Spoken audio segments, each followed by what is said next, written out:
Hey there and welcome to my channel. It's Natasha from Crafting Extreme Love, and today I'm here with Cocoa Daisy using the brand new, beautiful and stunning dramatic Cactus Moon. Today's layout is going to be all about contrast. I'm going to be teaching you a few ways that you can bring in contrast into your next memory keeping project. Today I'm going to be creating a 6x8 style layout, and I will be using one of the Traveler's Notebook pattern papers as my base.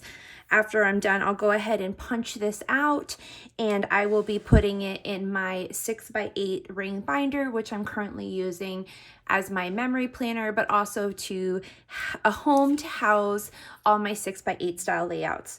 So today's project is all about contrast. Now there's a few ways we can bring contrast to a layout. Obviously, the first one being by color. So here we have a high contrast between the white and the black in this printed pattern paper. There's also here in this beautiful artwork that is found in the collection, the really deep and dramatic contrast within the night sky, the moon, and then these really beautiful soft pastel colors.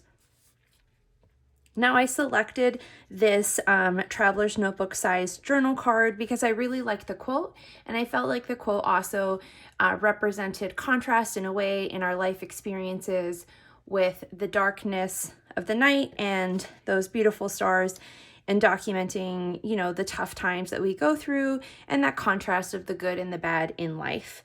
Now, I really loved this tag that was in the classified memory keeping kit, and I specifically really liked how dramatic this background was.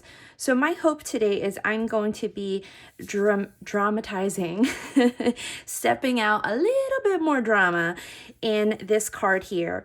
And I also plan to go about and adding some contrast as far as texture goes. So obviously this is a smooth paper. Using some flexible modeling paste and a stencil, I plan to add a little bit of texture on top of my layout here. You'll see what I'll do with some layers. This will create some depth, which I think also creates some contrast as far as the space in the layout goes. So let's talk about supplies that I will be using today. We've gone over a little bit on the products that I'll be using, and once I get you guys on fast forward, I'll be pointing out different products that I'm using from this month's collection as well. Now for my watercolors, I have the Jane Davenport, which I've bedazzled here with some stickers. This is a great set here. I believe that I got this at Michael's. I'm sure you can find it online. I adore this really dark blue here called Ink. I think that's going to be able to give me that drama that I'm looking for. I also love this color Frida. And if you know me in my real life, you know that I'm a huge fan of Frida. I actually have a whole wall in my studio dedicated to art that I've been gifted over the years from friends, as they know I love Frida Kahlo so much. But anyways, I'm getting off track. So this is a pretty inexpensive palette that you can pick up. It is well loved. I do recommend having a spray bottle on hand when you're doing any type of watercoloring or mixed media. I have this one. I believe I picked this up from Hobby Lobby, probably available as well at Michael's or any of your other favorite craft stores. I just go ahead and wet all of the cubes of ink. I'm not going to use everything, but that way it's ready to go for me. And then I've also pulled some distressed oxide colors as well. I've got Broken China, Spun Sugar, Worn Lipstick, and Pickled Raspberry. I've got here Victorian Velvet. All my inks are just off frame here. So if I do want to go ahead and pick some more colors out, like maybe some Chip Sapphire, it's there. Now, last but not least, I've got my my DIY mixed media mat. So all this is the packaging from your embellishments. So if you look at this alpha set from Cocoa Daisy, I just take the packaging off and I just washi tape it to my work table here. And then that way, when I want to go ahead and smush some ink. I already have it ready to go, and all I got to do is just boop, boop, add a little bit of water, and it's ready for me to use kind of as like a palette. I also use the clear packaging for the smush technique, which I will be utilizing in this layout as well.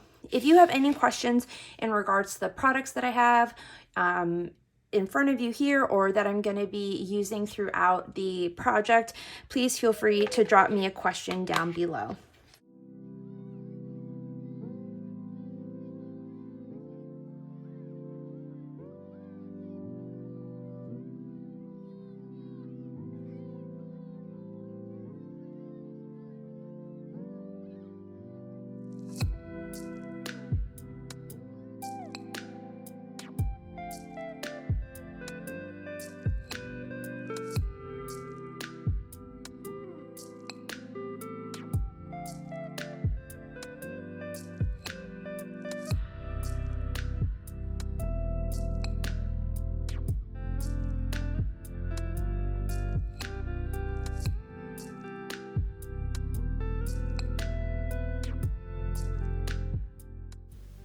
Throughout this process, I'm just adding different shades of blue on top of the Traveler's Notebook size journal card.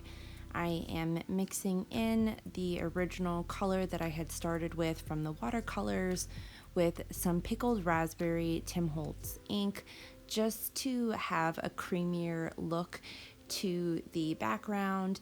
And now I'm taking this Traveler's Notebook size journal card, and I'm going to be building the background, and I've actually placed it on top of it as somewhat of a placemat or a placeholder, so I could visually see where I needed to have my mixed media. I don't want to, I mean, you can, but in this instance, I wanted to make sure that I have it visible where I want it, not just going to be covered up by the card. I'm just using a piece of paper towel to kind of smudge and diffuse those lines, so it's a softer contrast between the two.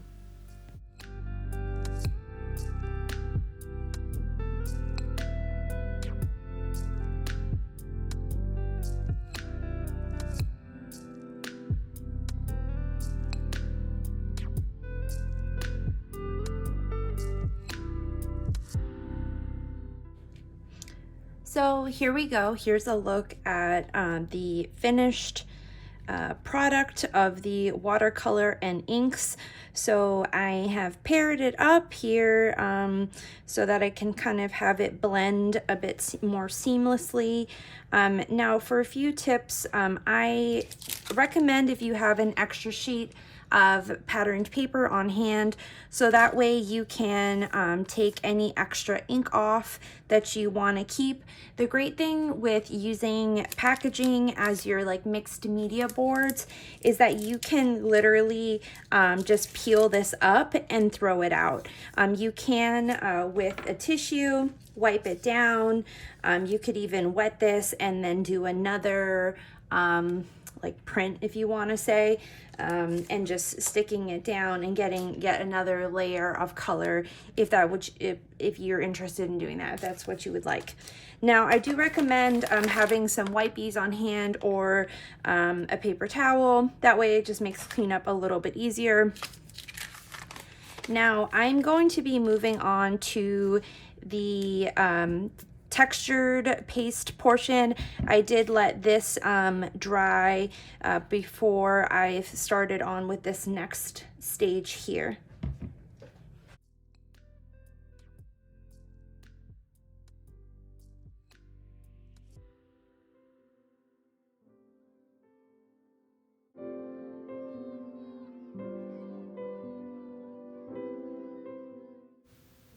To start off, I am washing my journal card right onto my main sheet of 6x8 paper, and then using this stencil, which is an older one from Heidi Swap. I'm pretty sure I got it on clearance from Joann's one day, but I like that it has a few different designs in it. So I took the modeling paste or the texture paste right out of the jar for that first batch, and now I've just added a little bit of color into it. So once again, we've been talking all about contrast today, and this is just a different way that you can vary the contrast. So you can have those bright white stars, or you could have some other stars that are just a little bit more muted, and I love that diversity. With my mixed media all completed, I just adore how this looks. I am moving to adding a flip up of a selfie of myself, and I'm going to be adding some hidden journaling behind that. I have used a journal card for my flip up. I've also added a little bit of the watercolor onto the journal card, so it looks like it's its own piece, but also part of it. And I think just that tiny little smudge there made a huge difference in making it look cohesive. I am working on creating a little flap now for my flip up, a little place holder to make sure it doesn't flap around.